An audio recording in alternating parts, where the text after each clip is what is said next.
Steve. Hi, Steve. Hi, Olga.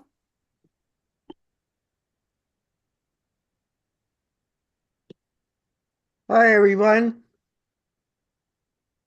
Hi, Steve. Let me put my Christmas hat on. Okay. Nice Jewish boy from the Bronx with a Christmas hat. Ha. He always has a hat. I love his hats. I What know. a huge collection of hats. This is actually a Portuguese fishing hat. Oh, Wow, you're kidding. Does it come traditionally in those colors? Yes, this colors and also usually it's in the most common one I see was in black, but for some reason or other, I found this one that was Christmassy. It's very I festive. wonder if it's got that big pocket to like contain, that basically it like takes more of the heat from your head and keeps it in and radiates it back. It might. I mean, it's a thick wool thing, double line. It's a very hot hat. Olga, it's so nice to see you here. And hi, Steve. Great to see you.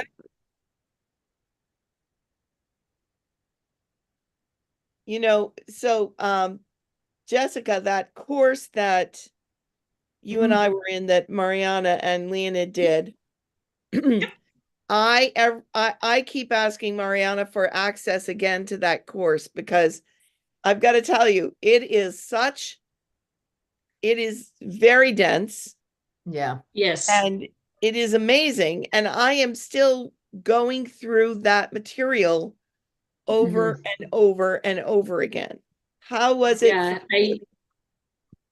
I went through it probably 5 times while I still had access, and I made an audio recording of it so I can go back and listen to the audio portion. I didn't do a video recording because that seemed less right.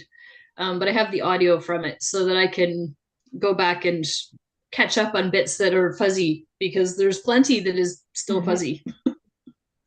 And Reach out to me, Jessica, anytime about that. I'd love a study buddy with it. Sure.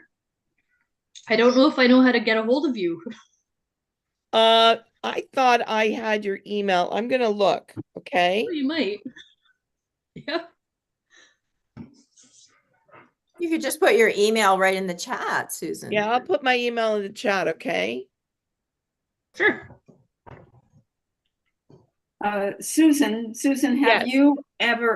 have you asked Leonid and Mariana to offer that course again? I believe it's still up there. It's completely accessible right now. Okay. How do we find it? Find the link. I'll find the link for you. Okay. It's hard Yeah, to find, even when you know the name and who's teaching. It's hard to Oh, find. no kidding, right? I always have If to I ask. hadn't seen it, if I hadn't seen it put through in one of the T's, I never would have found the class.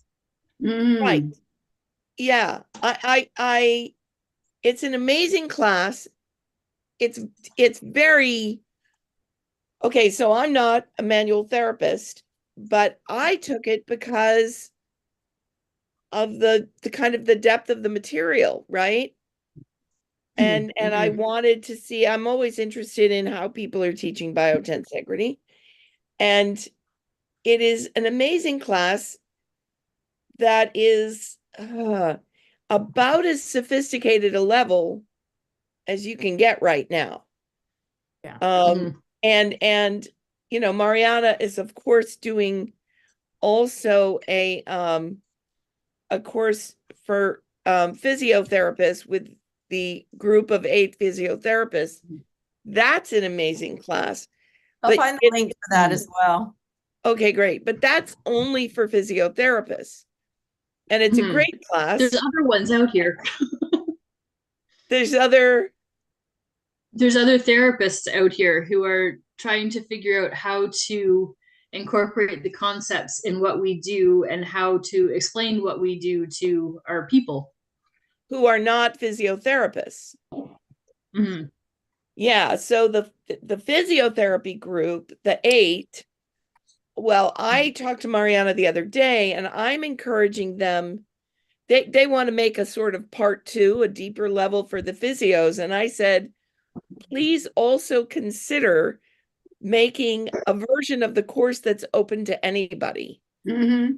Because I mean, Chris has embodied biotensegrity, which is fabulous. That and these other 2 courses, I don't know that there's, I mean, Well, Susan, we have your course. that's true. There's a course Right? based on my book. Also That's right. another fabulous course. Don't sell yourself short there. I mean, it's very in-depth. And I mean, the people that have gone through that course, you think about it, that was 2021, right? And that's how the physio group started. And those are the people that are offering the physio course. True. Oh, and in a large part because of the foundation and the excitement that they got through your course. Yeah, so that we did live right after the book was published, but the recorded version of it is accessible at Embodied Biotensegrity. So that's true. Yeah. Yeah, we were just working on the landing page for that, and it also includes 3 months of Trailblazers, our membership, so they get to talk with us and such. So, Steve, yeah, how are you doing? I'm great. You got Hello, two you know, Steves like- here. I'm getting very creaky and, stiff and things like that. But other than that, I'm pretty good. I just sent out a little thing that I did this morning. I think you got probably. I have to say, I haven't looked at my email yet. Yeah, I just sent out a little thing to add to the last thing I sent out. And so my brain's still working, I think. It's hard for me to know because, I'm sitting in, I have to look inside my head to see if it's working. But Well, you know what, Steve? I didn't get it. you didn't get it. I don't believe so. neither. I'm looking at my inbox. I don't think you press send. Oh, maybe I didn't press send. Geez, I thought I did. Stephen Schafferman, how are you?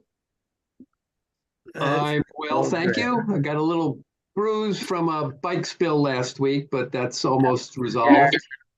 And was limping a little bit and thinking about the biotensegrity of limping and everything that's involved in those shifts. You know what? It means you were out on your bike, which is the good part. Absolutely, always out on my bike. I know especially you to get are. around in DC. So what were your insights about biotensegrity and limping? Nothing specific, just playing with the different ways of limping and the shifts in my pelvis and hip joints and how that affects neck and shoulders and my sense of balance and an overall sense of security. And even a subtle injury, your relation to gravity changes and just the general sense of ease and comfort is somewhat impaired. And it's really to look at the whole system dynamics is very biotensegrity and quite fascinating. And I always think about what it's like to be a healthy young child figuring these things out for the first time. Yep, that's your Feldenkrais influence. Yes, indeed. Yes.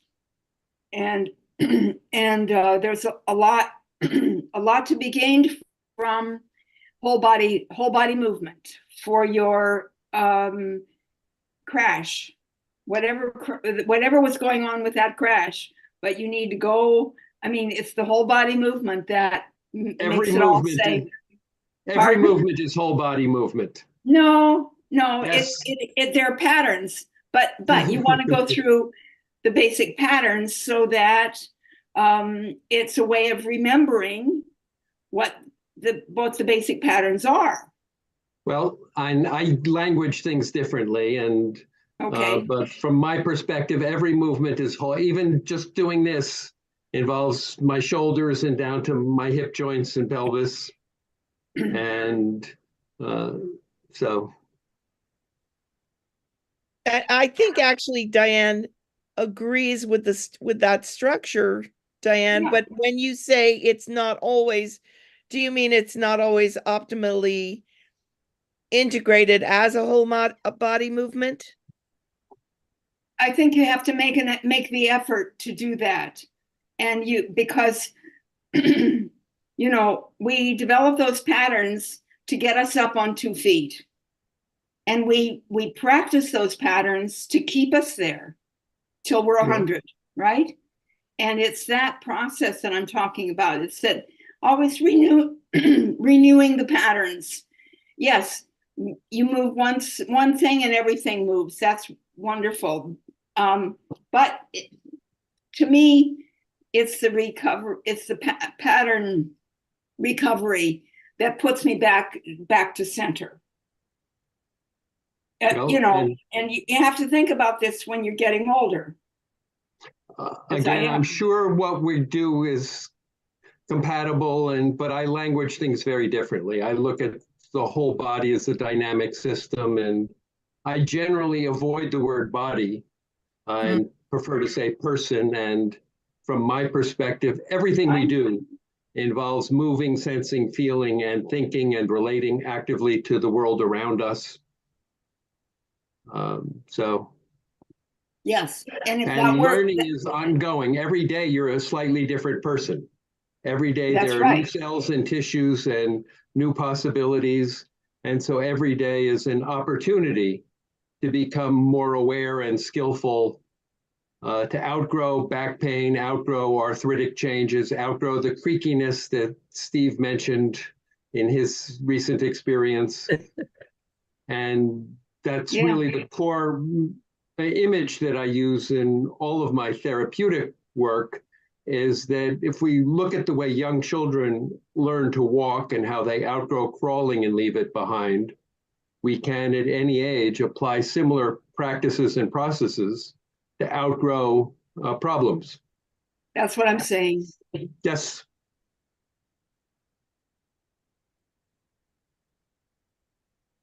I would like to say hello to Elizabeth, who I've not met before, and hi to Craig.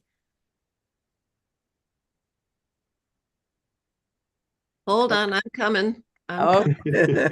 Awesome. Is it starting? Hi, I apologize. I'm making my lunch. I've been stalking you all for a while.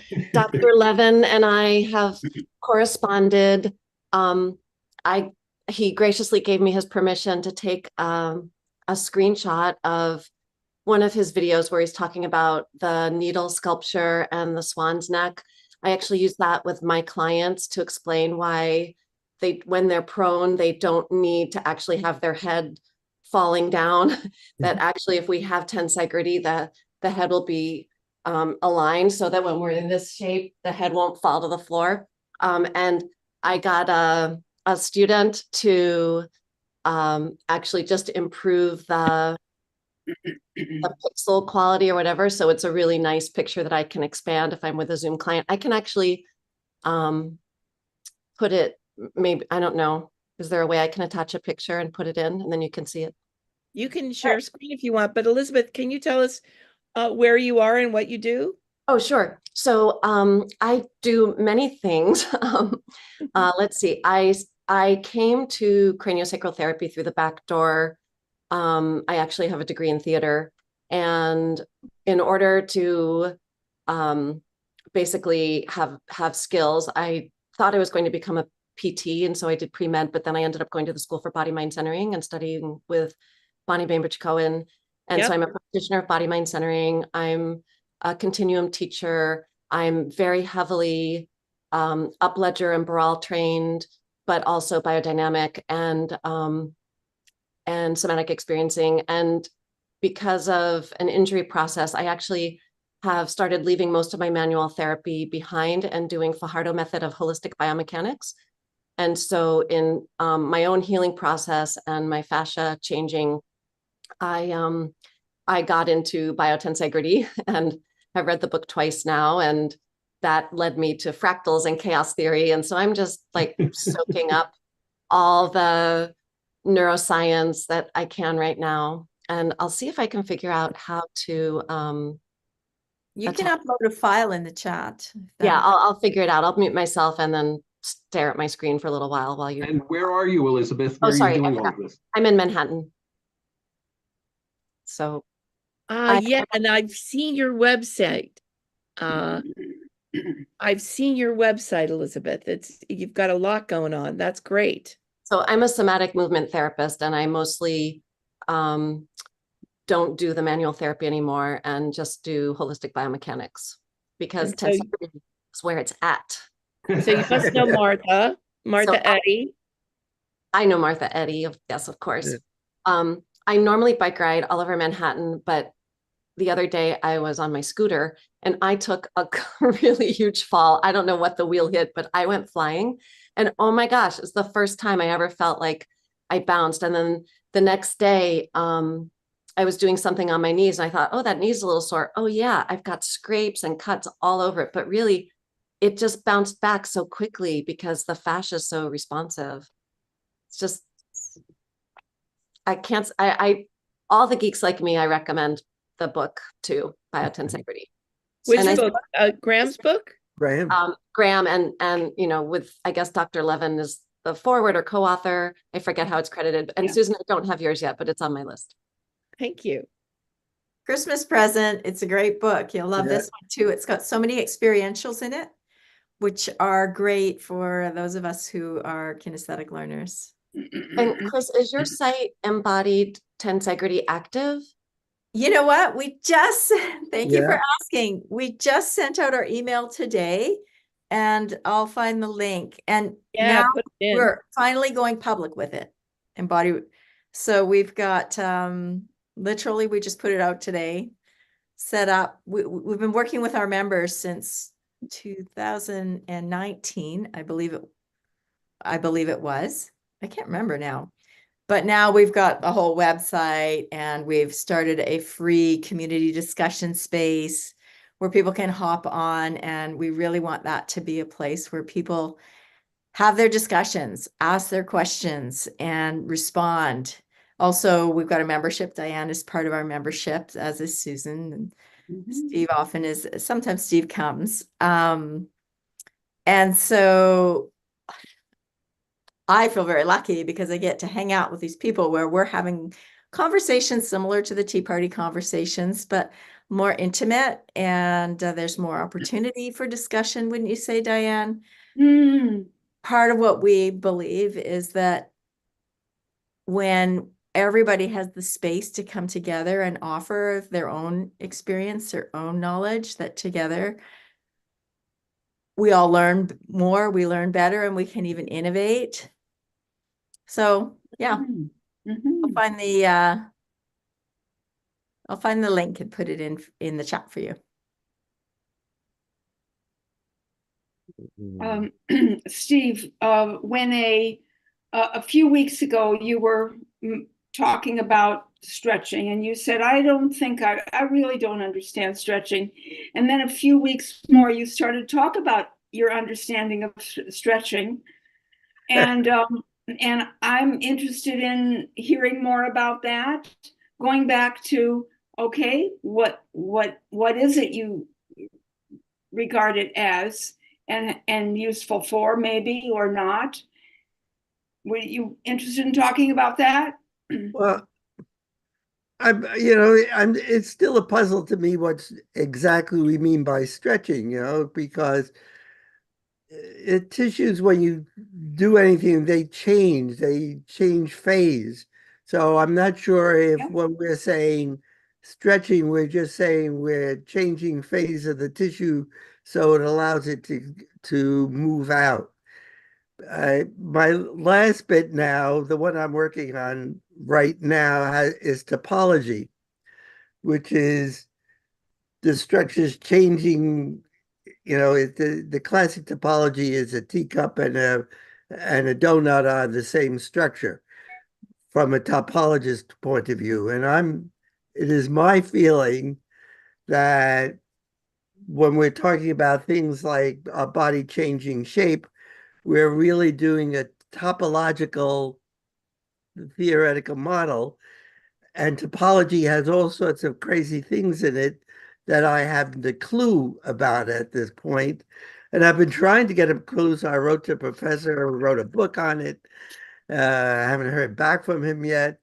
I read his book, which gives me a sort of insight into it. But when you talk about stretching, you're really talking about changing the form of the body. And it's not any different than, when you bend your elbow or straighten it out or whatever, you're going for something stiff and relatively rigid to a more fluid movement pattern. And it's what exactly are we doing when we're doing that is probably one, changing phase, and two, realigning our cells from the bottom up. You see, which is a topological concept, is that you just as you're changing shape, there are things that are going to happen. So the email that I referred to was not today, but yesterday, the one I wrote sent you that talked about Gimbarto's stuff. Gimbarto's beautiful movies and things are really an aberration. They are a when he shows that scope under the skin, he separates the mucousy tissue, and if you put some spit between your fingers and pull it apart, you'll see that surface tension connects it. And that's what he's showing is development of spaces by surface tension, because there are no spaces in the body when it's there alone. So all those and those compartments he talks about are constantly changing because as you see in his video, as you push in the scope, the things moving are constantly moving around. The thing is that the reason they're changing and the mathematical concepts related to that are part of topology and the study of topology. And the interesting thing is, to me, was that the very first beginning, when I started studying Buckminster Fuller and started reading synergetics, one of the first things he talks about is Euler's formula for the edges and surfaces of a polyhedron. And this book that I just read explains that that's really the basis of topology. You're talking about relationships, and there's mathematical relationships that are constant. So if you change one of these little things, the whole thing changes. It's like changing a bubble in a foam. You change the bubble in the foam, and the whole configuration of the foam changes, and everything readjusts. And I think that's what we do in the body. We change one bubble, and then everything falls like dominoes. It just everything just plops around and rearranges itself. Yeah. So to me, that's probably what we're doing stretching. But I think mostly it has to do with changing the fluid change is really a phase change going from the relatively stiff. So you're talking again about silly putty. That silly putty could either be super ball elastic, or it could be, mushy clay just flowing on its own. And it depends on the force you're putting on it. And I think that's what we're doing when we're stretching. We're not stretching it in the sense of stretching a rubber band. That's a long-winded answer to a very simple question. No, but it's a very useful long-winded answer. Okay, because we are long-winded creatures. Okay, we have a lot is going on all the time, right? And so if we talk about the movement of stretching, and we look at what biomechanics has taught us all about stretching, that you have to line up the body in a certain direction and load it and put it on the stretch and all of that. And we've been doing that for a long, long time. And does it make any difference? Well, I think what you're saying is that it does make a difference. It changes the fluids, and it changes phase changing. It does the phase changing part. And it is a kind of working from the bottom up. I mean, if you say you're kind of in the surface of the body when you stretch. At least that's the intention, because we've been so muscularly oriented for a long time, and your muscles are right under your skin. There's okay. So I've always said that. Well, that's fine to do, but stretching is a kind of blunt instrument. There's much more to it than that, and we must do that. We must be involved with that if we want to improve what we're talking about, which is does a body part move with a certain ease and reach. Yeah. Anyway, I think about this too, and so I thank you for unloading it. As I often ask you if you will unload something, and then you do it, and like you did here. So that's very helpful. Thank you. My pleasure. Diane, I think I need to know more about your definition of stretching when you say that it's a blunt instrument. And that it's at the skin and muscle level. I feel like when I'm doing what I think of as stretching, it's all the way from the center, all the way out, all the way back in, and to every part, top to bottom, left to right, front to back, all that stuff. So and there can be some amazing subtleties and all kinds of things. So Yeah. maybe I'm thinking, I'm like, I've been playing a lot with the myofascial unwinding from the Barnes school. Mhm. And so to me, that falls in the category of what I think of as stretching. So when you say it's a blunt instrument and it only is external, can you talk about that? Okay, can I finish? Can I speak about that? Yes. I would love it. If you look at conventional exercise, okay, this is biomechanical. This is what, if you go to the gym and you get all this stuff, one of the things you will get is a protocol of stretching certain muscles. Okay, and so that is, so you take a position, you arrange the body, you say, if I'm stretching, I could supposedly stretch my hamstring,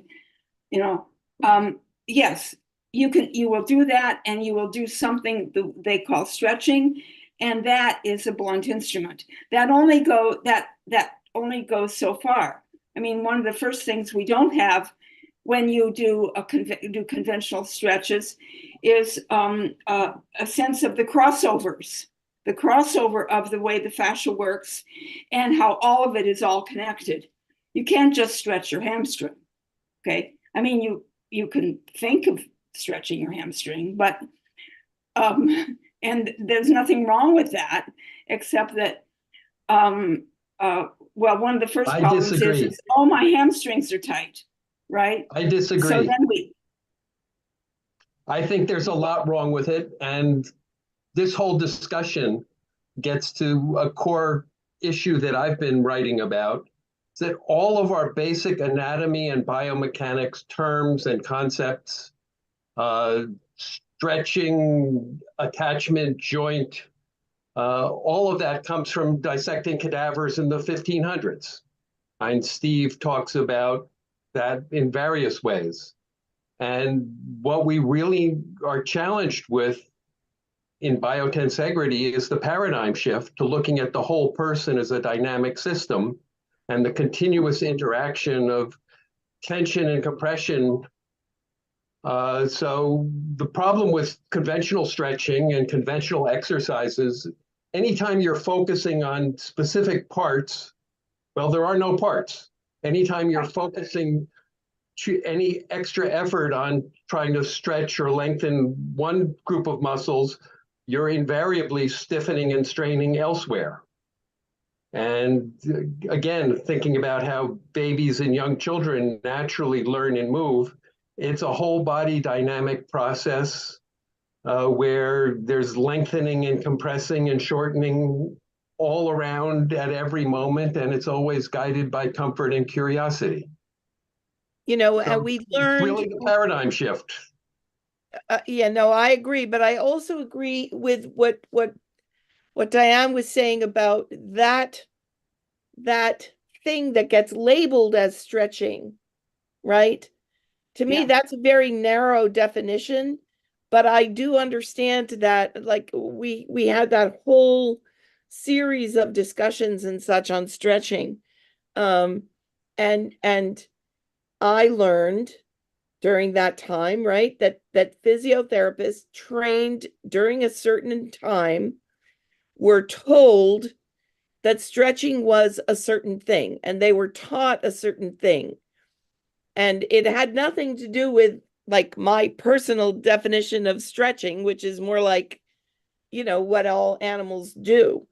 But I wasn't trained as a physiotherapist. I wasn't trained in exercise science, so I didn't have that narrow background. And I think that branch of the field of stretching, or the concept of stretching, that came up, as you have both said, Diana and Steve Schafferman, I think that is something other than, yeah, and Elizabeth is talking about pandiculation in the chat, and I talk about that in my book. The history of that word, is Yeah. also interesting. And that is what we end up saying. But if you look, and I did that whole presentation on the etymology of the word stretching, it's of course a much older word, going back to what, the 1300s or something, that if memory serves, than what exercise science people decided to call stretching 30 or 35 years ago. Yeah, back in the 30s, it started.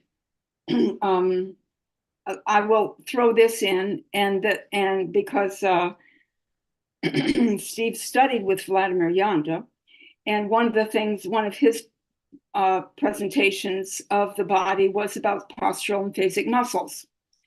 And so when I was learning body work and all of that, I had an instructor who taught me his work, and the stretching of postural muscles. And so I created a course for my students. It was I think we had a 2-day course, and went through all of the postural groups and how to stretch them and all of that. And I had really good results from this, because Yanda is a whole body person. Okay, pardon me, Steve, for the use of body again, but that's what I think of it.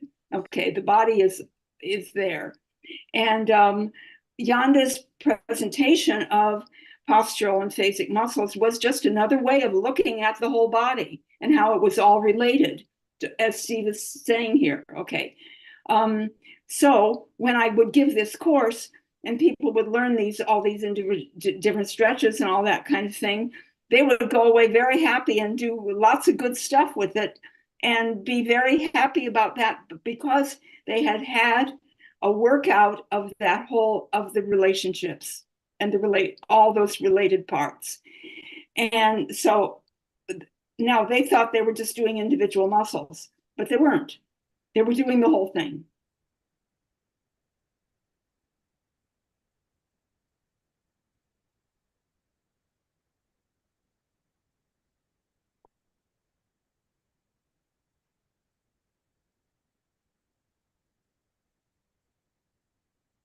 As my old professor, John Manel, says, you just can't move one muscle. That's right. Of Yeah. course. I think that was his, he said you can't move one muscle. And of course he was right. So, yeah, I spent some time with Yanda. Yanda had polio and had the residuals of polio in his legs, and so he had some difficulty walking and things. So he personalized all his theories based on his own body and how it worked. and how he would do it, and how he would move, and how he would be compensating for his polio. So you're right that he, even though he would talk about the postural muscles, because that's all we had to work with at the time, those kind of concepts, he really it was really a whole body thing that he talked about. Yeah. When you step back and look at what he was talking about, yeah.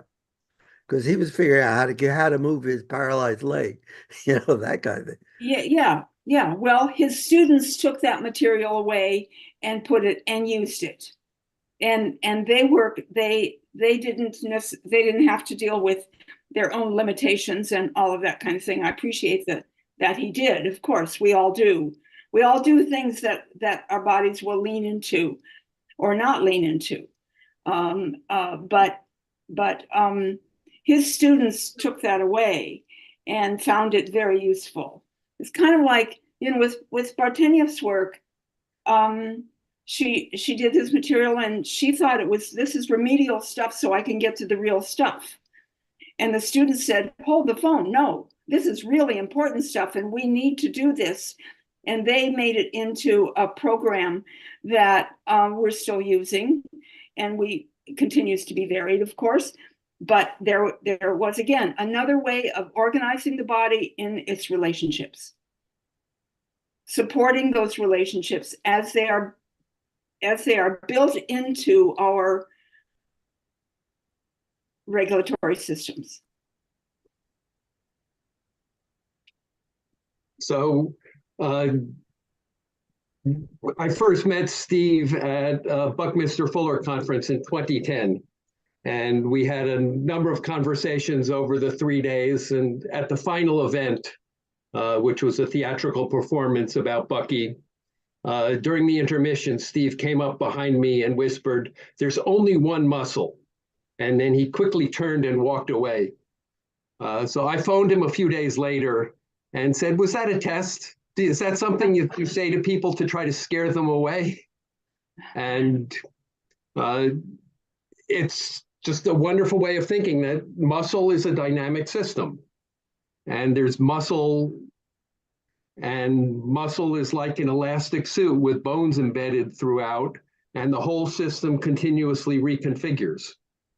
But what I really wanted to say is when I used to teach in Argentina, I met someone and did a few lessons with her who had polio as a young girl.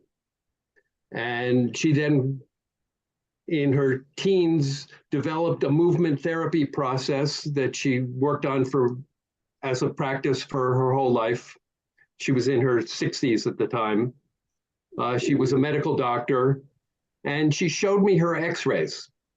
Now, she grew up in a rural area where they didn't know how to handle her properly, and with the polio, and she had this obviously twisted, contorted spine. So she walked with this distorted posture, but she showed me her x-rays.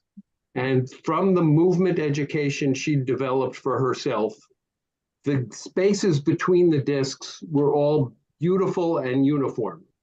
So the disc would be misshapen and triangular, but there would be a nice, clear, even gap between each pair of vertebrae. And she actually moved quite well given her contorted outward appearance. So people are just remarkably capable of learning and moving and healing, and biotensegrity is the only way I have found to even begin to understand that.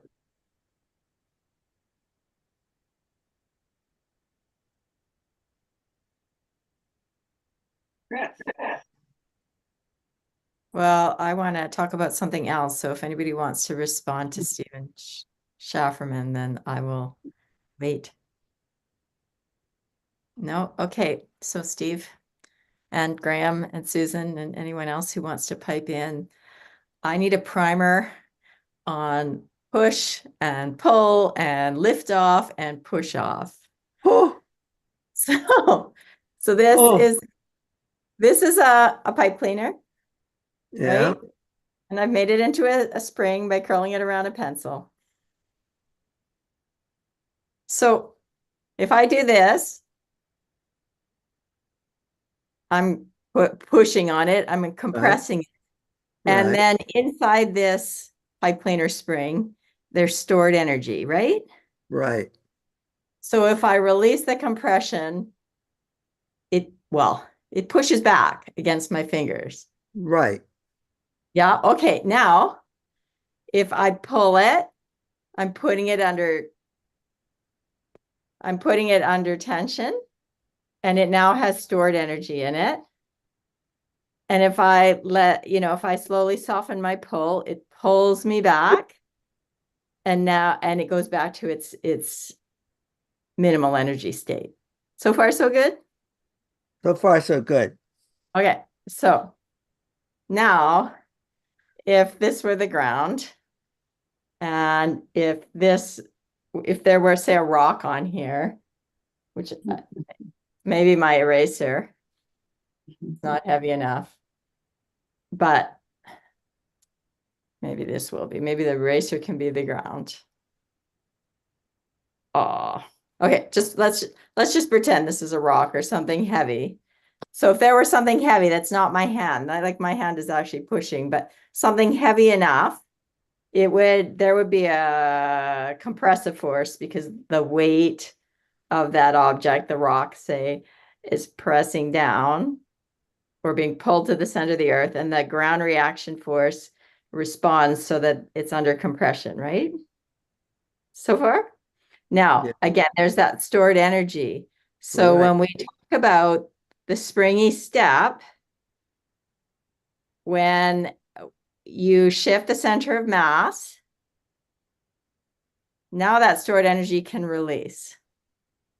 So what I'm wondering is, so we shift the center of mass, that stored energy can, if I'm walking, I'm shifting and this leg is getting longer, and then that's the spring off, because as it gets longer behind, then it releases that stored energy and it springs off. Is that so far?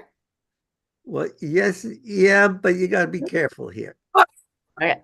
All right, let's slide back into a slinky, which you're all familiar with. Okay, let me get my slinky. Get your slinky. All right, because, and Craig's going to help me here because he understands this far better than I do. Okay, so it's great. All right, so when you get a slinky moving, first of all, Yeah. according to readings, the center of mass of the slinky is not actually in the middle of the slinky, but it's more towards one end.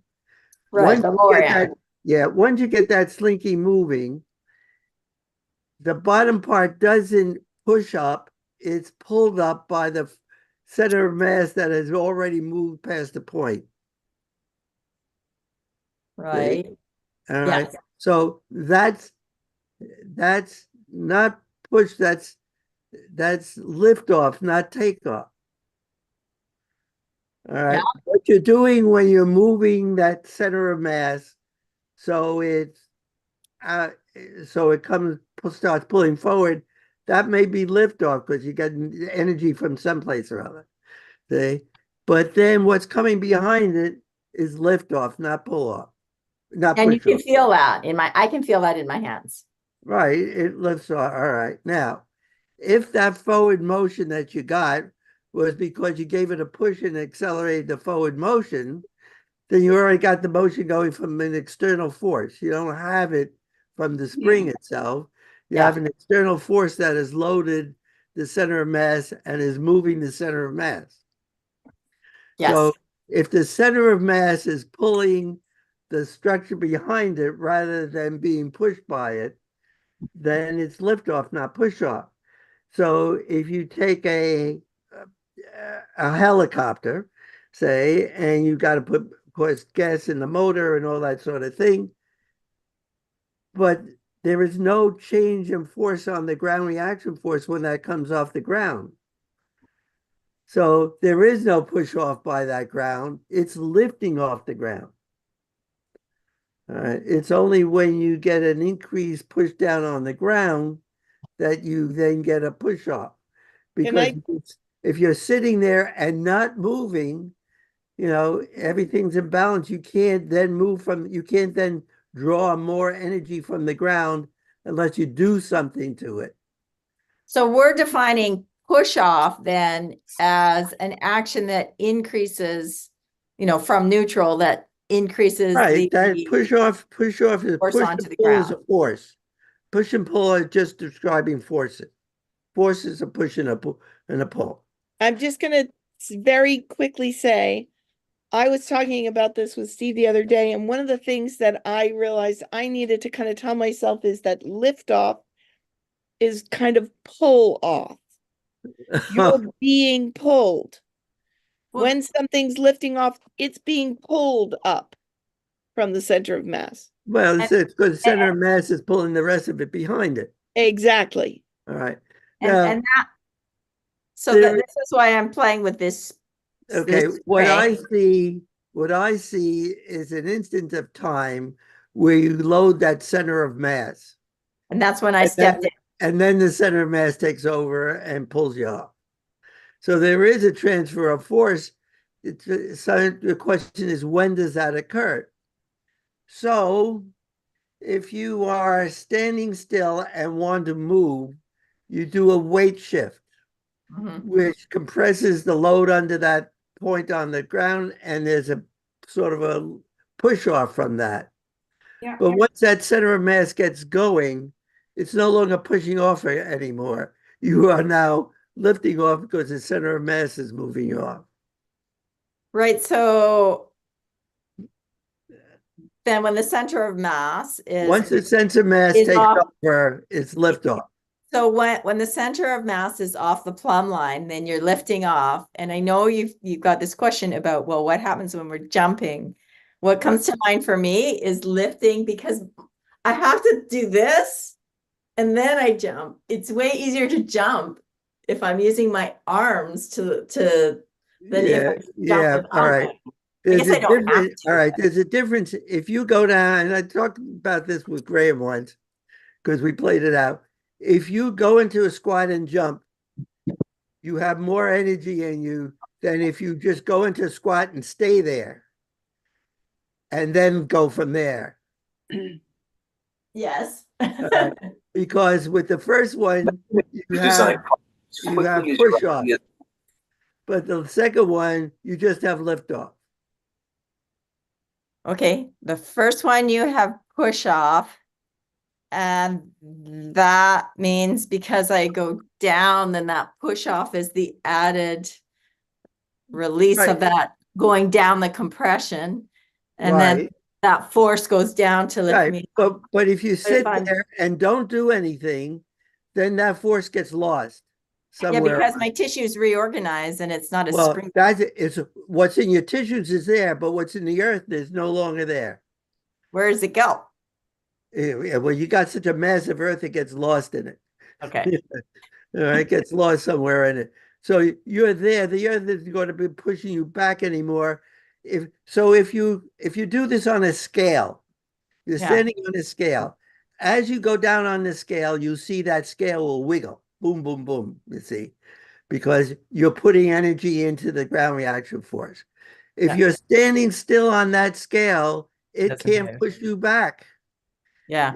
That makes sense. So if you are squatting down and standing on a scale and don't do anything more in the squat, but just to unfold yourself from your inner springs that you've got stored energy in, then you're just lifting off. We got that?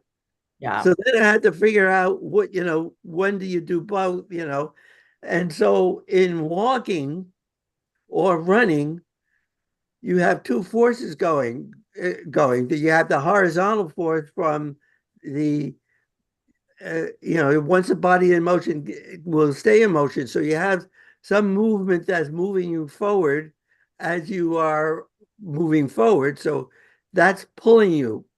It's not pushing down on the ground. That's a horizontal force. All right. You have a ground where you load the spring and press down on it, and it loads your body springs. But if you're running, that's a fraction of a second that it's on the ground. all it's doing is, and as I'm seeing, is loading that center of mass, and then the center of mass being pulled out gets going forward. Now, because your joints are frictionless, your foot on the ground may stop, but the rest of your body's going. It's not stopped because it's gliding over the ground. So it's like a whip, you're flipping this part and that whole thing is just flying, the upper part of the body is just whipping forward because it's, so it's never stopped. Right. And you know that because if you get your foot stuck on something, your body keeps going. Exactly. All right. So there's a fine point at some point where you are getting push off, but the vast majority has to be thought of, at least in my mind, as liftoff. And when that push off occurs, I don't, it has to be there's an instant of time when you hit that floor and you load that center of mass. But then since the center of mass is already moving forward, it just takes that energy and moves it forward. It doesn't, it's just loading the center of mass. Does that make sense, Craig? No, not at all. People forget about Newton's third law. Hey, That's Craig, it. Craig, can you try moving around so we can hear you better? You're really, I cannot hear you. I can hear you, but I can't understand. Just put your finger, give you a thumbs up and you can hear me. That's Yeah. much better. Thank you. Yeah, it's better when you're not too close to the microphone. Right. So, Good. Newton's third law says for every action there's an equal and opposite reaction. So if you try and move, everything will stop you moving. And so Newton says this in the optics. He says these laws are actually not laws of motion because nothing moves under their rules. And that's when everyone's trying to interpret how you move, but Newton says they're not laws of motion. They're actually laws of conservation of momentum. So all these descriptions of pushing and pulling are all pushing and pulling in within the system. They're all internal forces within the system. And by describing them as this or that or this pushing, you're looking at part of the system, not the whole system. The whole system is not moving. And you've got to look at the component within a system. So if something moves in a system, there's something in the same system that's moving in the opposite direction. And those two cancel each other out. So when you use Newton's laws of forces and you try to describe compressions, they don't work. There's two components within the system and they cancel each other out continually. And that's the problem. So I think, Craig, in your third system, you're only describing part of the problem. You can't understand what's going on because the other thing that's going on is outside of what you're talking about. And push off and pull off are all, you're pushing off the earth, but you're pushing the earth down. So the earth is falling away when you jump up. Craig, are you a writer? Am I a writer? Because it would be amazing for us to be able to read what you're saying. Because I don't know why, but it's really, really hard for me. Do other people find the same thing? I can't hear you well enough to understand a topic that I'm having a hard time understanding in the first place. Yeah. So if you are into writing or even dictating to your computer, that would be absolutely amazing. Or maybe I can. I can't talk. Craig, tell me if I'm understanding part of what you're saying. Because I think part of what you're saying has to do with how important it is for us to distinguish internal energy from external. And the interaction between the body as a system where there's internal pushing and pulling or whatever going on, and then that interacting in a larger system with the ground, with the earth, with the scale, with whatever it is. Is that part of what you're talking about? Well, if you read Newton's law, Newton's work, he says these laws are not laws of motion, even though they're called laws of motion. They actually describe, nothing moves under these rules. He said so himself. In 1721, he said so.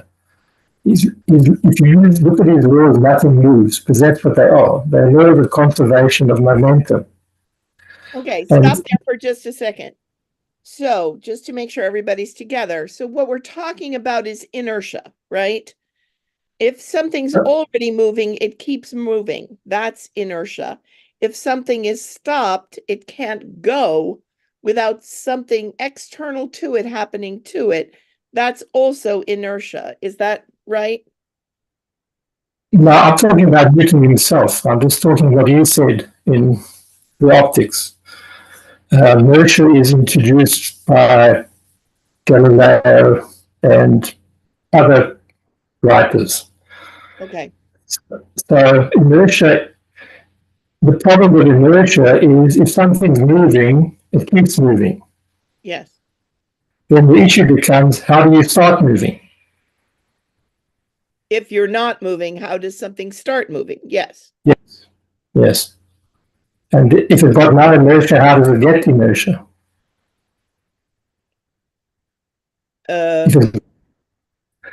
And but Newton- everything has inertia.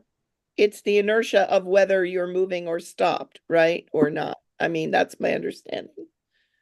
Well, Maybe I should have brought the word inertia into the conversation.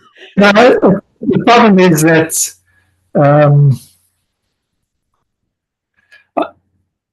if you want to break down what's going on, you have to go back to the original definitions of what you're talking about. So you're introducing inertia, external, internal. What are you talking about? Each of those have a specific concept involved, and you're introducing a whole lot of parameters by assuming inertia, assuming external, internal. What are you? If you have to, those all load in a paradigm of biomechanics or mechanics, which is, and if you do that, you're going to keep talking in circles round and round and round, because you have to look at your basic premises and definitions. And so if you want to talk about compressing a spring, always remember that you are in control of that compression. So when Chris is compressing the spring, she's in control. All those functions are coming from within your body. So everything you're doing to that spring is mimicked in your body, and you have that capacity to move that spring.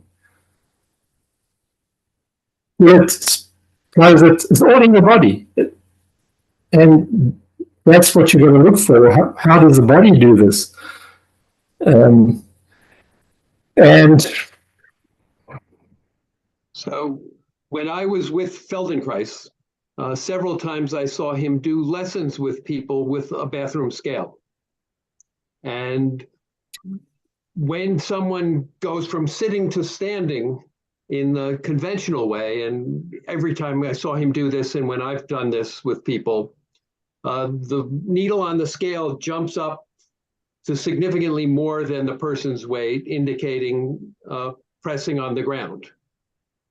As Moshe worked with the person, and as I've worked with the person, they learn to go from sitting to standing so that the weight shift goes smoothly up to their full body weight with minimal distortion or wavering.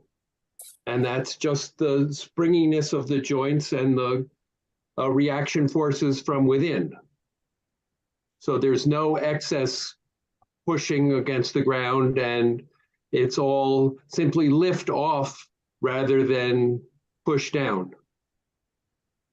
well, as an engineer, Well, or maybe that's whole body reconfiguring. Yes, exactly. It's the whole body reconfiguring. And to think about walking, and I always think about walking as falling or flowing forward. So there's minimal reliance on pushing off or ground reaction forces, except in the brief instant when the foot first comes in contact with the ground. Now just point out that that's not the first instance. The foot is not in the air. The foot is on the ground before you start walking.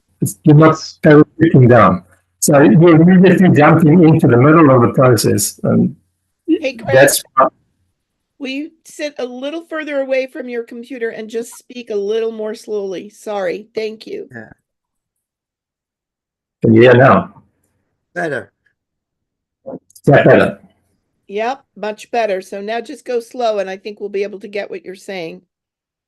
Okay. Stephen said when the foot comes down and the walking starts when the foot lands on the ground.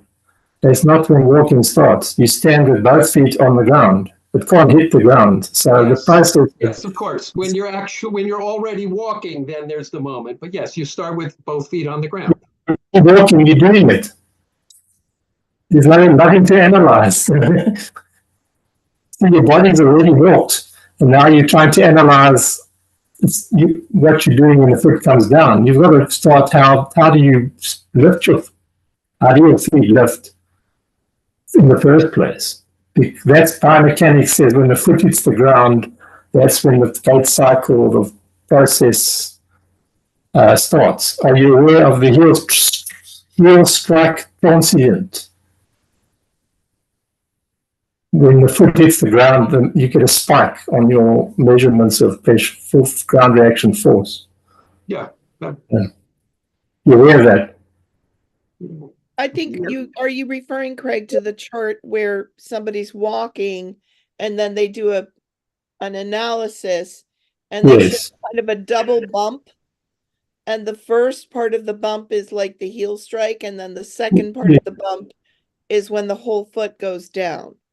Yes, in the first part of the heel bump, there's a little spike which appears, and that's called the heel strike transition. And I've studied this in my PhD, and there's that's a rotational shift of angular momentum in your leg, and your leg changes its angular momentum, and that force is not a shock load; it's a rotation, angular momentum increase in your leg, and it appears as a shock spike. But Craig, not everybody that walks makes that shape. Some people walk, their foot goes down flat, and they just get a straight up and down curve, not a double.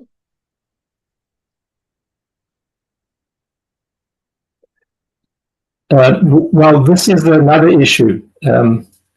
We can walk in many ways. If you lose your leg, or one leg, or your knee, or you can still walk. Wait. Say that, but a lot more slowly, please. Okay. You're looking at a part of the leg. Now, if you chop off your foot, you can still walk. So your capacity to walk is not located in any one specific location in your body. So it's not in your toe or it's in your muscle. You can remove many components of your body and still walk. So the whole body is involved in the walking. It's not just a single component. And so it's difficult. So what I'm trying to do is shift. When you shift the paradigm, you have to. It's a difficult job because all these concepts, people are sort of familiar with each one of them, but they don't fit together. And people are asking, how do they fit together?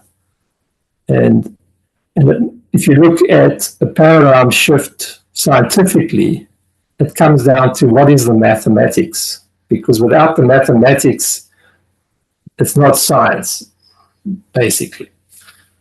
And what I've discovered this month is that the error comes in Euclid's geometry. from 600 BC. What he did is set out to determine precision and where everything follows logically from certain premises and definitions.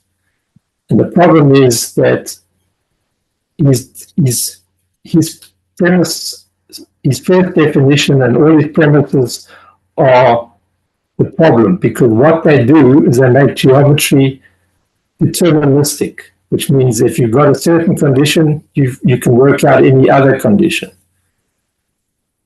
And the human body, we don't have that. We can't determine, it's not determined for us that if we sit here, we'll be sitting here tomorrow because we've got inertia. Something will have to move us. So what I've just established is that if those premises that give you deterministic mathematics are not used in the body. In fact, the body is designed to circumvent those premises and definitions. So I think we all agree that the body is kind of the black box kind of thing. And so what's going on internally is kinematically indeterminate. no, it's not indeterminate. It's the options. If in your sense that you're using kinematically indeterminate, yes, you could say that, but then you don't know what's going on if you're saying it's indeterminate. So so as soon as you say it's indeterminate, you can't establish what it is. So Yes, that's right. So we can only Right. theorize based on what we know about systems, about what happens when we make several tensegrities and connect them together, and how the forces transfer from one end to the other and how they function as a whole system. You know, we are making inferences. Definitely, it can't be determined. or you can go back to the problem with Euclid and look at his premises and change those. Then you can determine what's going on. It's no longer indeterminate because you've now boxed the entire determinacy in a box, which you're talking about inside the box, external forces, internal forces, inside the body, outside the body. Those, my research is that, following what Steve's topology, is that the body is a topology. And if you understand the topology, then if you've got the topology, you have a Klein bottle, which is there's no inside and there's no outside. So we are designed as a Klein bottle. I can show you plenty of pictures of the hips, the eyes, all sorts of things, the Klein bottles. And they don't have an inside and outside. So it just depends where you are on the surface. So Klein bottles. So like the double Mobius strip, the Klein bottle. A Klein bottle is a double Mobius strip. And if you look at a Mobius strip, you can make it out of parallel lines. It's just a strip of paper, it's parallel lines, and then you twist it. Yeah, no, Graham's got it all in his book, and I think I've got it in mine too. Yeah. And there, look, Chris. Chris is that crocheted, Chris? That's crocheted, yeah. Now, that is a topology. It doesn't have an inside or outside. On the surface, you can move around on the surface and you can go inside and outside of it. So when you're talking with the mechanics of internal forces, it makes no sense. Hold on, Chris, I'm going to spotlight you as you turn it inside out. Chris, if you're talking, you're muted. It's too bulky to actually fit through, but I can kind of partially turn it inside out. Uh-huh. Or I guess there is no inside and outside, but there is no inside and outside. Yeah, so you're rolling it hole in it. That's great. So a crocheted Klein bottle. How long did that take you? I can't remember, but I think there might be a hole in it now. Another hole in it. Oh no! Oh yeah. See, this isn't supposed to be here. I don't think. Yeah. Yes. Chris, are we getting further away from your question or closer? I have to think about it. I'll take off the spotlight. Yeah, because I have some, I can't grasp everything all at once. This little brain isn't capable of that. So instead, what I'm kind of thinking about is internal, external forces and push off and lift off, and when is push off, when is lift off. And what really struck me about what I could understand about Craig saying is inertia. So then there's this whole question of, as Stephen Schafferman said, that flowing forward or falling forward. And Steve Levin said about that horizontal plane, it's like what stops us too. And I guess that's the interaction we have also with the earth, is it? The thing is, I don't believe that putting your foot on the ground stops you. Your body is continually moving because you're gliding over frictionless joints. So, and that's in ideal conditions, but eventually we want to stop. Well, that's because of wind resistance and things like that. But from the standpoint of, assuming there's no wind resistance, you would be, one's body in motion keeps in motion. You've got that body in motion, and you say, well, the foot hits the ground and you brake. But if the foot is hitting the ground, but the rest of the body is moving forward, it doesn't mean anything. It's not breaking the system. It's just breaking the foot. And the rest of the body's moving forward, and it's kind of like pulling. And then it pulls the foot after it. Happening. So that's what I said. Then it pulls you because the center of mass is moving. It pulls you up. You see, it doesn't push down. It pulls you up. But that instant that you hit the ground, that compresses everything and loads your springs. So at that instant, you have sort of push off, but you're not going up, you're coming down. You see, so you don't start going up until the center of mass is past there. Mm-hmm. And this is what I think is being missed in the walking model, is that, that center of mass is moving and it doesn't hang over that ground reaction right over the contact point on the ground. By the time you get the compression of the spring, the center of mass has already moved forward.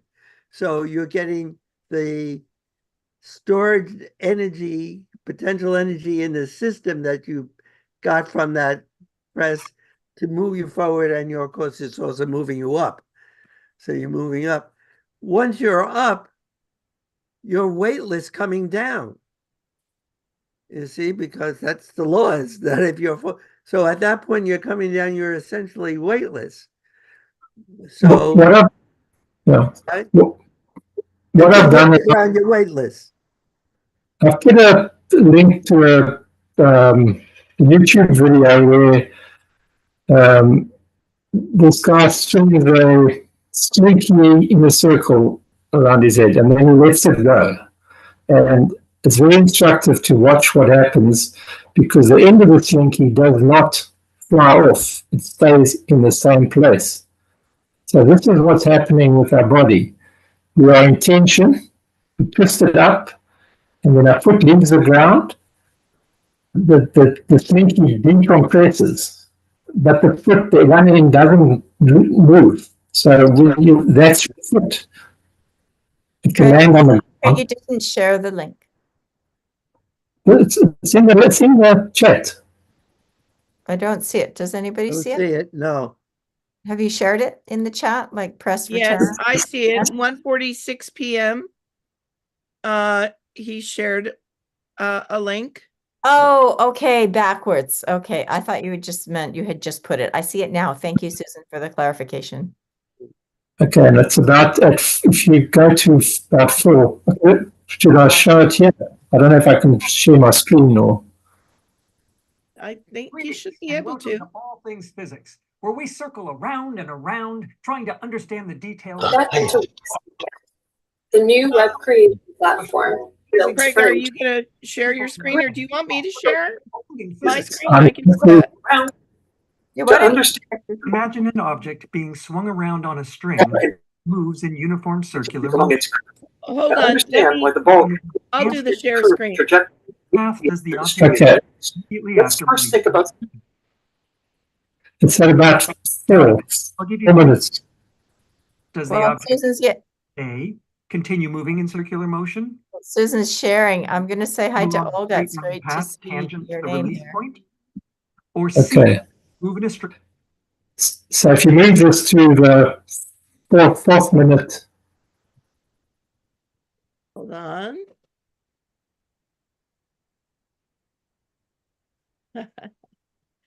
Okay.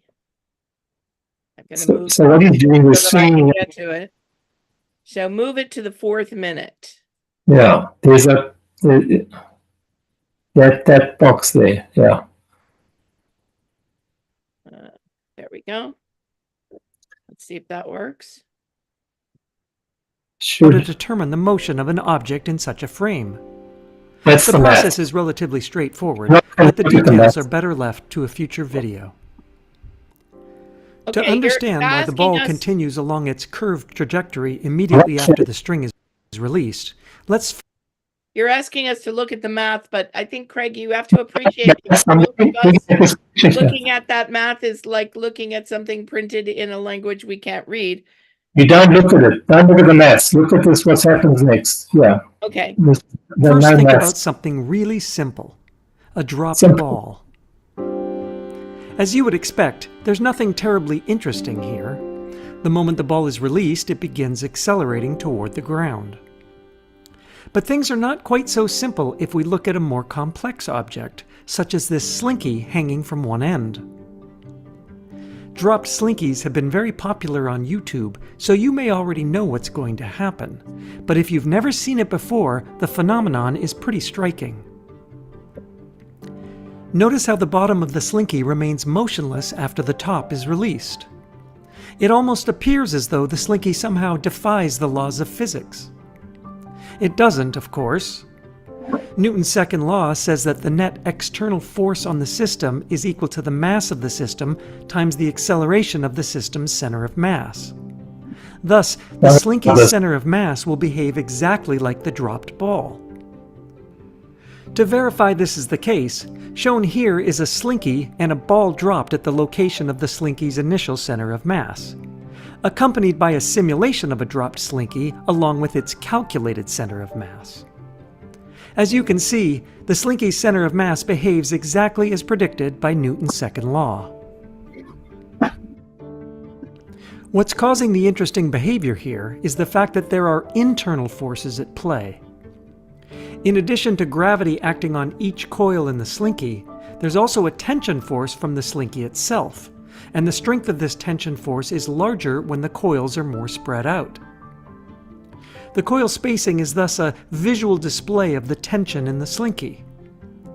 For a hanging slinky, we can see that the tension is larger near the top, which makes sense when you consider that a larger tension is needed to support a larger fraction of the slinky's total weight. Now, before the slinky is released, the forces are balanced and each point of the slinky is in equilibrium. But once released, the forces at the top become unbalanced, so the top of the slinky begins to accelerate. This acceleration leads to a change in tension that then propagates through the slinky as a longitudinal wave.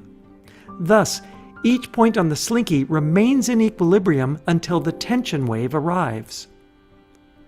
For a slinky, this wave speed appears to be roughly constant, and in our particular case, we find an approximate speed of 3.3 meters per second. Okay, we can forget about the maths. Interestingly, for a slinky, the motion of the collapsing coils and the motion of the tension wave appear to coincide almost exactly. Thus, the collapsing coils essentially marks the position of the tension wave. There's no reason this has to be the case, so the motion of a dropped slinky is somewhat special in this regard, and may very well be one of the reasons why dropped slinkies are so beautiful to watch. We'll return to this interesting point later in the video. Okay. So what does all this have to do with the question about circular motion? Well, Okay, if you watch that slinky, that if that's the foot, it's not falling down. So your tension is decompressing as a spring. If your foot is floating in the air, it's not moving down. So you can put it wherever you like without thumping into the ground. You don't have to strike the ground with your foot. Because as your tension releases internally, spring-wise, your foot stays in the air. It's not falling. So you can place it. And there's no shock load on the ground. Once it's on the ground, then that's how your body works. And that's why you don't, there's no push-off and things like that are not conventional mechanics. If we just simply wound up springs, and that's as the tension releases internally, our feet are floating and you can put them on the ground without thumping them into the ground, like the shock absorption theory of walking where your foot hits the ground and there's a shock. And it doesn't happen because you place your foot and that's it. Because of that, you have tension springs which unwind. When you release the other foot, the slinky just moves from foot to foot. And that's how we walk. The feet don't thump the ground, they place. You just place them. So that is, forget about the maths. That's how the body works. We just wind up with our arms as we walk. That's one way, wind up, tension the other way, and the foot just lands.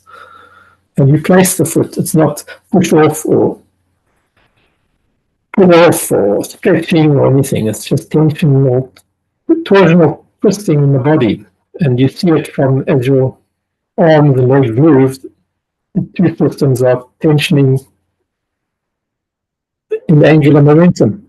Because we're getting short on time, what's really great about this discussion is I think it's posed more questions than it's answered, right? So that's always a good thing. That gives us a lot of territory for the future. We haven't heard from, no, that's great. Thank you, Craig. We haven't heard from Nuno at all. And I think, and Olga, I know you may not want to or be able to talk, but happy holidays. It's good to see your name here. Steve, I think you wanted to say something. Oh, just happy holidays to everybody. More than anything, I think that's, I'm glad I'm still able to talk to you people and make some sense or raise some questions anyway. And happy holidays, and we'll see you next year. Nuno, did you have any thoughts before? Because you've been very quietly watching and listening to all of this. Hi. Yes, I have some thoughts, but it's related to some things that we do in Pilates using the equipment with the springs, where actually the sensation is what Steve is describing. We are on the floor, steady on the floor, with a pedal with a spring, and we can in equipment called electric chair or high chair, and you can actually lift yourself in the air with a sensation of being lifted off the ground instead of using one leg to push and lift you up. You'd have to see the exercise and to feel the exercise, because it's something that also dancers, I'm not a dancer, but classical dancers have the sense of lifting themselves, reconfiguring. As they reconfigure, they feel lighter, and there's a sense of lifting off instead of jumping off. Yes. Or getting on the point, the ballet dancers, the ladies. No, I'm going to interrupt you just for a second because Olga is walking outside. I'm going to spotlight you, Olga. Guys, it's snowing in Moscow. Are you in Moscow, Olga? Yeah, I'm in Moscow, and it's really a lot of snow. And right now I'm walking and thinking how much force I need to go through all this snow. I'm very Thank glad you. to see you all and to wish you the best in the coming year. Thank you, Olga. Thank Yeah. you. Thank you for letting us see Moscow in the snow. That's great. Sorry, Let me show you. That's quite a lot of snow. Yeah, look at that. That's great. All right. Sorry. Back to you, Nuno. No, it was just that gives me a lot of ideas of how to explain, because of what Steve just explained, the difference between the push off or lift off. We have the experience of training how to lift off, to reconfigure. Now I have the notion in my lexicon, so I can say how I reconfigure to lift off without using a push on the ground to come off the floor. And we have that experience in Pilates with equipment. So I agree. Also, Steve Sherman was Schafferman? saying, Schafferman, sorry, was saying that from Feldenkrais, as he could come from a lower position to a higher position without using a push off, so without changing his weight, increasing his weight to come up. I have that experience too. I cannot explain it, but I relate to what Stephen was saying totally in my experience, my experiential. Thank you. I love. Thank you. Thank you. I love when people, sort of reinforce my theoretical models. Yeah, or create opportunities for new explorations. All right. Right. Jessica, did you have any last words here? No, just happy holidays to everyone. Well, it's So- great. It's great to see everybody. Go ahead, Craig. Were you saying something? Is my plan to write it down in a series of small PDFs to share with people interested, because I've got to start at the beginning and just work. I've got to just work out the whole concept from scratch. Hey, Craig. I'm gonna put my email address in the chat, and maybe you could email me. Do I coordinate with you? Let's see. I've sent it to you in the chat. Do you see it? I will screenshot it. That would be great. Okay, I've got it. Wonderful. Thank you.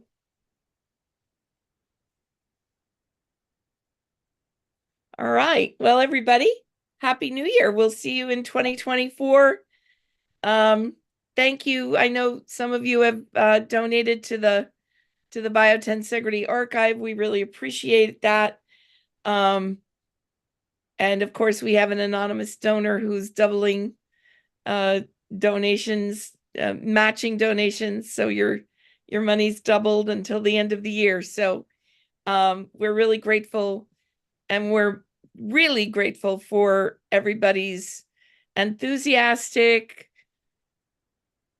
presence and contribution to the conversation. I'm going to be listening to this again and again to try to eke out all the little all the little details.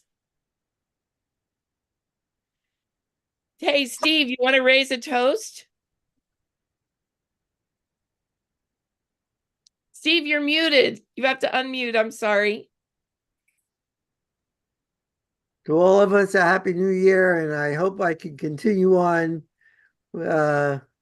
contributing to this organization. Thank you all. As do we all. Thank you.